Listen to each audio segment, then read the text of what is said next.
Hello everyone, this is Prashant from academics for CSE. Daily newspaper editorial analysis series में आप सभी का स्वागत है। दोस्तों, आज की इस वीडियो में मैं आप लोगों के साथ आज के महत्वपूर्ण न्यूज़पेपर एडिटोरियल पेज को मैं डिस्कस करूंगा। आज का जो हमारा डिस्कशन का टॉपिक होगा वह भारत नेपाल संबंध होगा। यह आज की न्यूज़पेपर बिजनेस स्टैंडर्ड न्यूज़पेपर में यह आर्टिकल पब्लिश हुआ है। इसका पीडीएफ हमारे टेलीग्राम ग्रुप पर भेज दिया जाएगा। तो हमारा आर्टिकल डिस्कशन का आज क्या टॉपिक होगा? भारत नेपाल संबंध। ये जो आर्टिकल है वह ORF के ऑब्जर्वर के द्वारा लिखा गया है। ORF यानी कि ऑब्जर्वर रिसर्च फाउंडेशन, इसका नाम आपने सुना होगा। जब भारत में रायसीना डायलॉग का आयोजन किया जाता है तो रायसीना डायलॉग को विदेश मंत्रालय और ORF ये दोनों मिलकर कंडक्ट करवाते हैं। ठीक है, तो ये कह सकते हैं आप कि विदेश मंत्रालय के अंतर्गत एक संगठन है ORF, उनके प्रमुख के द्वारा यह आर्टिकल लिखा गया है। यह आर्टिकल हर्ष बी पंत और आदित्य गौरवड़ा शिवमूर्ति के द्वारा लिखी हुई है। ठीक है, ये महत्वपूर्ण नहीं है। हम लोग टॉपिक डायरेक्ट डिस्कशन प्रारंभ करते हैं। टॉपिक डिस्कशन का पॉइंट है हमारा भारत नेपाल। आप सभी जानते हैं कि नेपाल के प्रधानमंत्री की हालिया दौरा जो हुई है वह भारत में संपन्न हुई है। तो ऐसी स्थिति में भारत नेपाल संबंध पर चर्चा करना या भारत नेपाल संबंध एक काफ़ी महत्वपूर्ण टॉपिक हो जाता है, खास करके आगामी बीपीएससी मुख्य परीक्षा के अंतर्गत। तो आइए भारत नेपाल संबंध हम लोग डिस्कस करते हैं। भारत नेपाल संबंध सन 2008 में चीन की यात्रा करके प्रचंड नेपाल के पहले ऐसे प्रधानमंत्री बने थे जिसने उस परंपरा को तोड़ दिया जिसके तहत उनके देश के प्रधानमंत्री अपनी पहली विदेश यात्रा भारत की करते थे। इसका कहने का क्या तात्पर्य है? कहने का मतलब है कि वर्ष 2008 ईस्वी तक नेपाल में ऐसी परंपरा विकसित थी कि जो कोई भी नए प्रधानमंत्री वहां पर बनते थे उनकी पहली विदेश यात्रा जो होती थी वह भारत की होती थी। पहली वे विदेश दौरा भारत की करते थे। लेकिन वर्ष 2008 ईस्वी में नेपाल की विदेश नीति में बदलाव आया और पहली बार नेपाल के प्रधानमंत्री ने शपथ ग्रहण समारोह के पश्चात अपना पहला विदेशी दौरा उन्होंने चाइना का किया। लेकिन एक बार पुनः इसमें बदलाव देखने को मिला तब जब जून 2023 ईस्वी में वहां के प्रधानमंत्री प्रचंड ने न केवल भारत को अपनी पहली विदेश यात्रा के लिए चुना बल्कि 4 दिवसीय यात्रा को अभूतपूर्व सफलता भी करार दिया। यानी कि नेपाल के प्रधानमंत्री की हालिया समय में जो भारत यात्रा संपन्न हुई है उसे अभूतपूर्व सफलता उन्होंने करार दिया है। यानी कि उनकी भारत दौरा उनकी उम्मीदों के अनुरूप रहा है।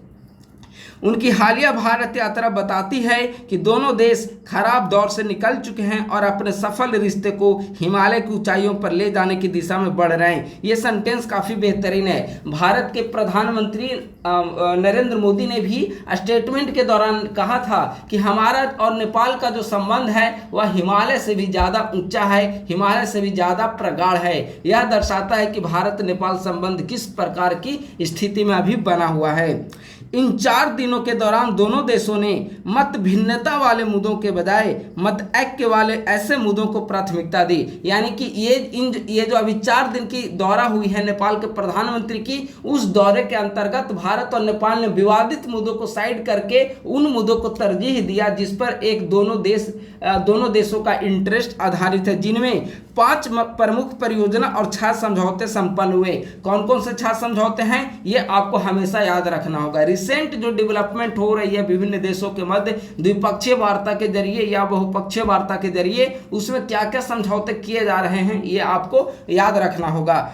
एक है जल विद्युत, संचार और लोगों के बीच आपसी संपर्क जैसे मुद्दे इस सार्थक बातचीत के केंद्र में रहे।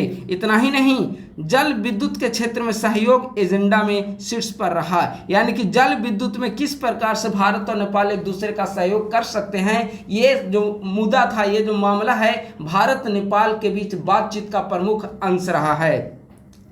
हाल के वर्षों में भारत ने दोनों देशों के बीच आपसी विश्वास हासिल करने में कामयाबी पाई है। नवंबर 2021 में भारत ने नेपाल से जल विद्युत खरीदना आरंभ किया था और उसे 452 मेगावाट बिजली का निर्यात करने की इजाज़त दी। इसके परिणाम स्वरूप अकेले 2022 में नेपाल को जल विद्युत निर्यात से 12 अरब का राजस्व प्राप्त हुआ है। अब इसी से समझिए कि किसी भी कंट्री को अगर नेपाल को भारत के कारण प्रतिवर्ष जल विद्युत परियोजना के जरिए 12 अरब रुपए का राजस्व प्राप्त हो रहा है तो क्यों नहीं नेपाल भारत के साथ संबंध प्रगाढ़ करने पर जोर देगा। इसीलिए कहा गया है यहाँ पर कि जल विद्युत के क्षेत्र में सहयोग जो है भारत नेपाल के बीच बातचीत का एक प्रमुख एजेंडा था। इस गतिशीलता का लाभ उठाते हुए देखिए यह हालिया समझौता है।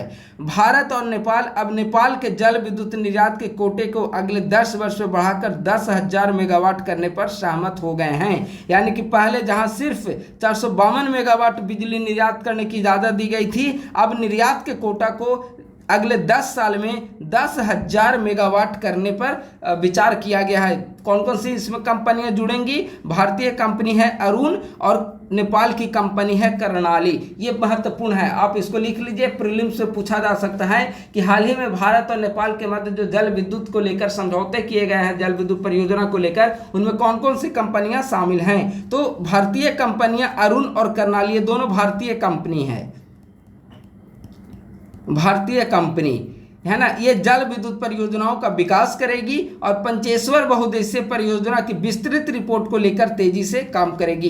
इसके अलावा भारत और नेपाल मिलकर बांग्लादेश को जल विद्युत निर्यात में भी मदद करेंगे। यानी कि जो नेपाल को निर्यात जल विद्युत निर्यात की क्षमता है अभी 452 मेगावाट, वो 452 मेगावाट को अगले 10 वर्ष में 10,000 मेगावाट किए जाने की निर्धारित किया गया है। इसमें 2 भारतीय कंपनी की महत्वपूर्ण भूमिका रहेगी। अरुण और कर्णाली जल विद्युत परियोजनाओं का विकास करेंगे ये दोनों कंपनी मिलकर, ठीक है। इसके अलावा भारत और नेपाल मिलकर, इंडिया प्लस नेपाल मिलकर, वे बांग्लादेश को जल विद्युत निर्यात भी करेंगे, ठीक है। इस यात्रा के दौरान संचार, व्यापार और लोगों के बीच आपसी संपर्क को लेकर भी कई सारे चर्चाएं की गई। कौन कौन से महत्वपूर्ण मुद्दे पर हस्ताक्षर किए गए उसे देखिए। दोनों देशों ने सीमा पार पेट्रोलियम पाइपलाइन, सीमा पार भुगतान, चेक पोस्ट के लिए अधोसंरचना विकास और विदेश सेवा संस्थान के बीच सहयोग को लेकर भी समझौता ज्ञापन पर हस्ताक्षर किए। इतना ही नहीं, दोनों नेताओं ने ट्रांजिट संधि का नवीनीकरण किया, एकीकृत चेक पोस्ट का आभासी लोकार्पण किया और भारत से नेपाल जाने वाली एक मालगाड़ी की शुरुआत की। ये जो मालगाड़ी की जो शुरुआत की गई है वो कहां से प्रारंभ की गई है? ये मालगाड़ी बिहार, मैं यहीं पर लिख दे रहा हूं, बिहार से प्रारंभ की गई है ये मालगाड़ी। पूरी यात्रा के दौरान दोनों नेताओं ने उन क्षेत्रों पर ध्यान दिया जो साझा लाभ को प्राथमिकता देने का काम करते हैं, यानी कि विवादित मुद्दों को उन्होंने साइड रखा है। अगर घरेलू स्तर पर देखा जाए तो नेपाल वर्तमान समय में काफ़ी राजनीतिक रूप से अस्थिर बना हुआ है। अस्थिर बनने का क्या कारण है?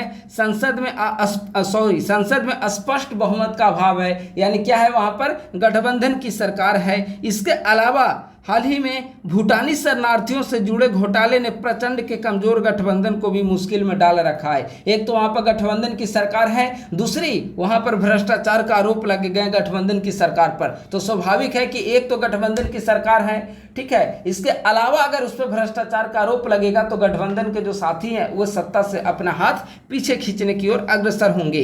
घरेलू माहौल ऐसा है कि प्रचंड के किसी मामले पर देश में सहमति बनाने या भारत नेपाल के बीच बड़े मुद्दे पर किसी हल तक पहुंच जाने की संभावना जो है वह सीमित है। यह भी संभव है कि प्रचंड केवल साझा लाभ के मुद्दों पर ध्यान केंद्रित करें, क्योंकि विवादित मुद्दों पर चर्चा के विभिन्न राजनीतिक दल अपनी अपनी नीतियों के आधार पर आलोचना करते रहते हैं। नेपाल की अर्थव्यवस्था भी अच्छी स्थिति में नहीं है। वहाँ खाद्य पदार्थों और ईंधन की कीमत काफ़ी अधिक है। जरूरी चीज़ों का वहाँ पर अभाव है। विदेशी मुद्रा भंडार तेजी से घट रहा है। नेपाल का व्यापार घाटा, मुद्रास्फीति और बेरोजगारी जो है वहाँ पर बढ़ रहे हैं और एफडीआई में निरंतर कमी आ रही है। कुल मिलाकर इसका कहने का तात्पर्य यही है कि जो नेपाल है वह एक प्रकार से मंदी का शिकार होता चला जा रहा है। ठीक है, तो अगर कोई देश वित्तीय संकट का सामना कर रहा हो, राजनीतिक रूप से अस्थिर हो, तो वैदेशिक नीति के मामले में कोई बड़े नीतिगत फैसला संपन्न नहीं कर पाता है। और यही नेपाल के साथ अभी वर्तमान समय में है कि वह भारत के साथ खुलकर कोई बड़े एजेंडे पर हस्ताक्षर नहीं कर सकता है।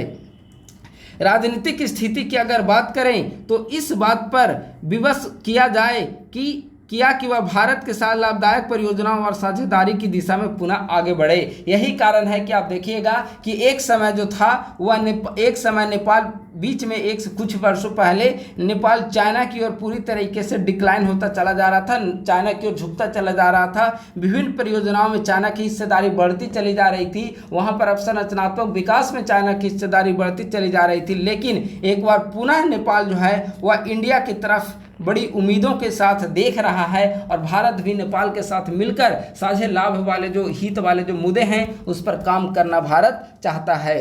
इस दृष्टि से देखा जाए तो भारत नेपाल के रिश्ते मुश्किलों से पूरी तरह आज़ाद नहीं हैं। नेपाल लगातार भारत से यह मांग कर रहा है कि 1950 की संधि में संशोधन किया जाए। क्या था 1950 की संधि और क्यों संशोधन की डिमांड कर रहा है वह देखिए। उसने भारत से अनुरोध किया है कि नए हवाई रास्ते खोले जाएं, एंटी डंपिंग उपायों को पलटा जाए और सीमा विवाद को हल किया जाए। सीमा विवाद सबसे बड़ा मुद्दा बनकर हाल के समय में उभरा है। सीमा विवाद नेपाल की चिंता बढ़ाने वाले एक कदम में भारत ने चीन की सहायता से चलने वाली नेपाल की बुनियादी ढांचा परियोजना, जल विद्युत परियोजना और हवाई अड्डे के लिए अपने बाजार प्रतिबंधित कर दिए हैं। दोनों देशों के पास इन मसलों को हल करने के अलावा कोई विकल्प नहीं है। वहीं ऐसे विवादित मुद्दों पर आगे बढ़ने के लिए कहीं अधिक भरोसे और अनुकूल समय की आवश्यकता भी है। ठीक है, तो ये हमारा रहा आज का भारत नेपाल संबंध। अब कंक्लूड करेंगे। कंक्लूड करने के बाद एक संक्षिप्त रूप में देखेंगे कि इस आर्टिकल के आधार पर भारत नेपाल संबंध आपको लिखना कैसे है।